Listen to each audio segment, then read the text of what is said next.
Hey, Wes, how's it going? Hey, it's going great. How's it going, Yes, third time's It is going good, man. I had my fault. I had you on pause there. Sorry, dude.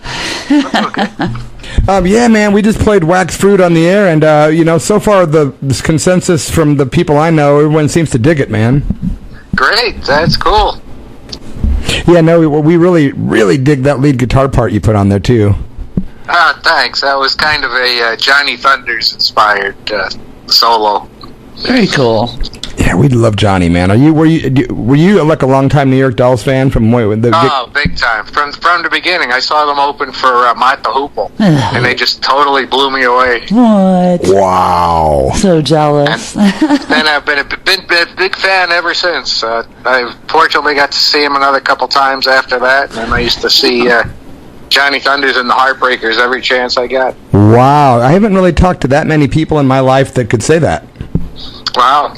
Yeah, and he was kind of my inspiration. He's always been a guitar hero of mine, and I always cite him talking about favorite guitarists.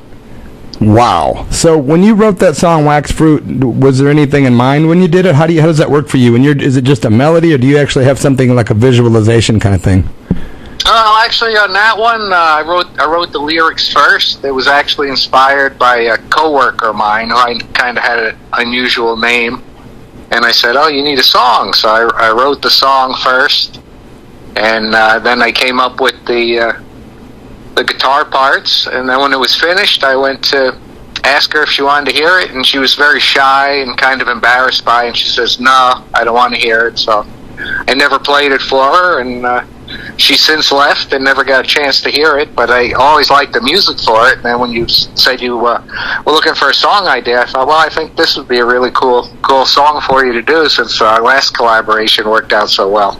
Yeah, you know what the listeners don't know, that was written for a special woman, and he got to play it for her, and then years later we end up making it this tune that it is, which is such a great backstory, man. Yeah, it is kind of interesting, and so I had the song for a couple years, but I really liked the guitar part to it, and I thought, you would really do justice to it, and you sure did. Thank you, man. Our last collaboration in 2003 doing Rock and Roll Scallywag, that turned out rather well. I loved that, man. Yeah, that was another really cool song. Yep, and this time I actually got to play the guitar and the bass on the track, whereas the last time your guys did. Yeah, last time Dave Glover did all of it by himself. He took it on single-handedly. It's kind of like you. He's a guy that he could do it all in the studio. So what was impressive about Rock and Roll Scallywag was that you told me that it was actually intended originally to be, offered up on a platter for the Plasmatics to possibly record, and B, Dave Glover ended up using it. And when I heard the cassette that you sent versus what he sent, I'm like, this guy really did a good job translating it. Oh, he really did. I was really happy with the way that came out. Yeah, a lot of people for years were like, "Oh, that Wes sounds so good on there," and I'm like, I hate to tell you, but he only wrote that one, but it's a compliment. I get it. But yeah, man, so I really appreciate you doing Wax Fruit with me, and also for lining up the legendary T.C. Tolliver to help out and knock out the drums. So between you guys and Paul Rossler down in L.A., we made it happen, and I'm really proud of the song. I think it's a great addition to the album. Cool.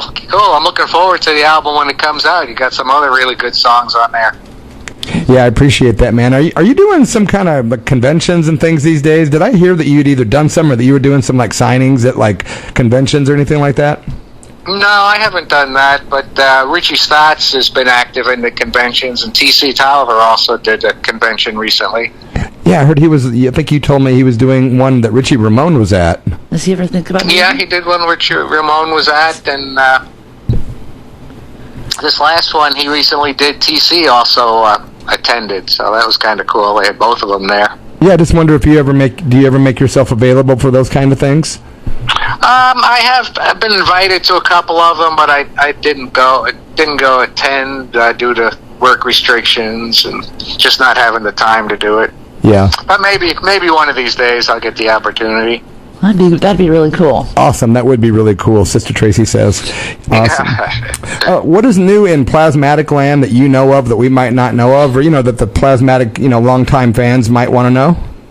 Well, they just released the Maggots album on red vinyl for Record Store Day. Oh, cool. Yeah, that's And right.